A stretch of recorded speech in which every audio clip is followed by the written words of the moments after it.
फरिश्ता complex में ममता नगर निगम के लाल, हरे, काले रंगों के कचरे के बड़े डब्बे लिए एक एक घर की घंटी बजाती कचरा इकट्ठा करने रोज की तरह आवाज लगाने लगी। उसी समय बाकी कामवालियां भी अपने अपने लगे घरों में साफ सफाई करने को आ जा रही थी और कुछ रहवासी अपने काम धंधे के लिए घर से निकल रहे थे। उस व्यस्त फ्लोर पर सभी ने एक बार में अपने अपने कचरे खुद या अपने घर पर काम करने आई बाई के हाथ बाहर भिजवा दिए और कई सीधा उन डब्बों में अपने वेस्ट डाल अपने घरों के भीतर चले गए।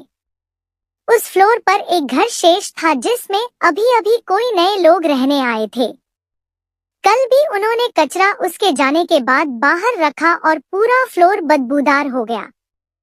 वह कल की तरह आज बिल्डिंग मैनेजर से डांट नहीं खाना चाहती थी, इसलिए ममता ने फिर घंटी बजाई, लेकिन कोई न आया। उसने उस घर के सामने जाकर जोर से आवाज लगाई, दीदी, कचरा हो तो अभी दे दीजिए।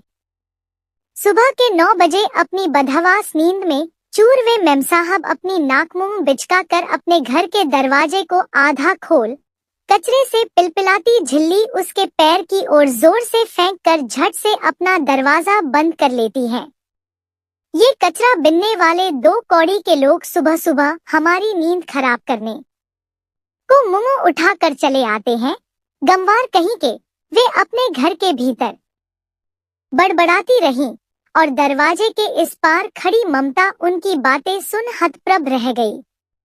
वह सोचती रह गई कि काम तो काम होता है, चाहे वह एयर कंडीशन कमरे में बैठकर कंप्यूटर चलाने वाला हो या गटर साफ करने वाला। अपना अपना पेट पालने परिश्रम तो सभी करते हैं। उनकी मेहनत ताकने को वह किसी से नहीं कह रही, पर इस तरह से तिरस्कार करना क्या सही है।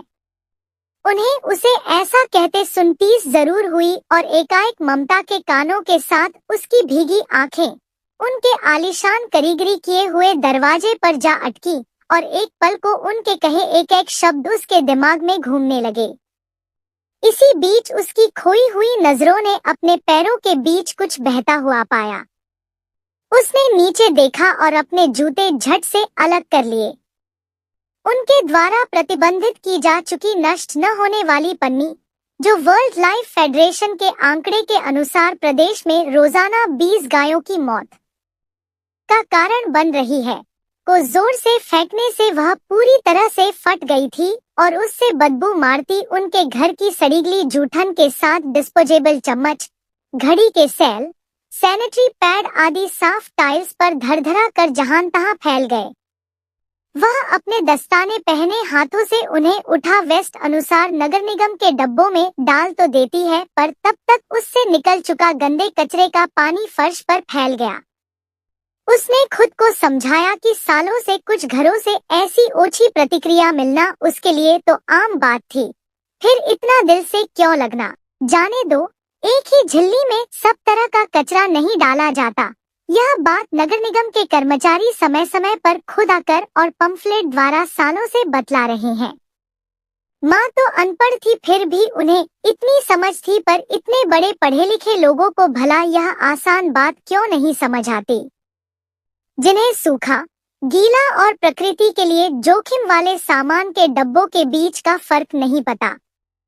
बिना विभाजन किए किचन का वेस्ट, प्लास्टिक सामान, सेल बैटरीज, बिना लाल क्रॉस किए पेपर में लपेटकर पैड डायपर की अलग झिल्ली, टूटे कांच, बिना सोचे कि उनके फेंकने के बाद उस कचरे को कुत्ते, गाय या कचरा बिनने वाले के खोलने पर वो चोटिल हो सकते हैं, और न ही अपने घर से होती पर्यावरण को सुरक्षित रखने की महत्वपूर्ण जिम्मेदारी दिन भर मोबाइल पर उंगलियां चलाने वाली अतिव्यस्त जनता समय के अभाव का बहाना कर सभी कचरा अलग अलग करने में असमर्थ हो एक साथ ठूंस कर फेंक देती है, जबकि यही जनता सरकार को वायु, जल, मिट्टी के बढ़ते प्रदूषण के लिए बेझिझक कोसने में देर नहीं लगाती।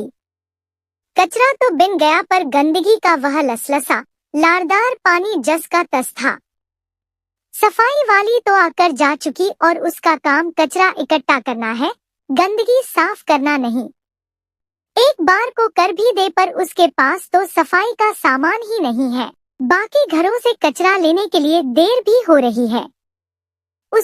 फ्लोर को ऐसे ही गंदगी के बीच छोड़कर जाने के अलावा कोई रास्ता न सूझा और वह एक के बाद एक दूसरे फ्लोर में कचरा इकट्ठे करने यह सोचकर निकल गई कि जब सफाई वाली दिखेगी तो उससे कहकर यहाँ सफाई करवा देगी।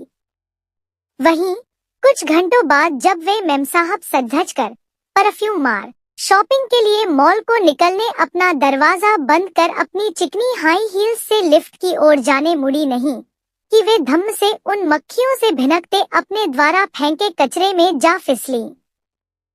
तभी सामने वाले घर से काम कर निकलती बाई ने उन्हें फर्श पर से अपने चिपचिपाते हाथों से उठने का बार बार असफल प्रयास करते पाया और दूसरी ओर से उसी समय ममता सफाई वाली को लेकर आ पहुंची।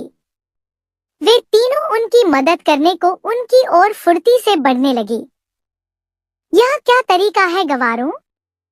न सफाई करने की अक्ल है, न ही कचरा हटाने की। तुम लोग को नौकरी से नहीं निकलवाया तो मेरा नाम नहीं।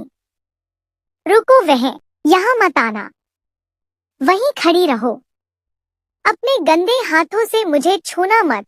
वे मेम साहब गिरती संभलती बड़बड़ाती है।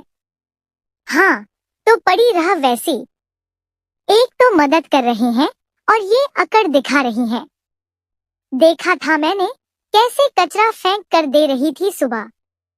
देख अब अपने किए पर कैसी लौट रही है। चुप रहा, अपनी औकात देखकर बात कर, अनपढ़। हाँ मानते हैं आप लोग जैसे बड़े स्कूल कॉलेज में नहीं गए, पर कचरा का विभाजन कर फेंकने की तमीज हमारे पास आपसे बेहतर है। अनपढ़ गंवार आपको हमें नहीं बल्कि हमें आपको कहना चाहिए। दीदी माफ करिएगा, ममता ने मामला बढ़ता देख उसे चुप करा दिया।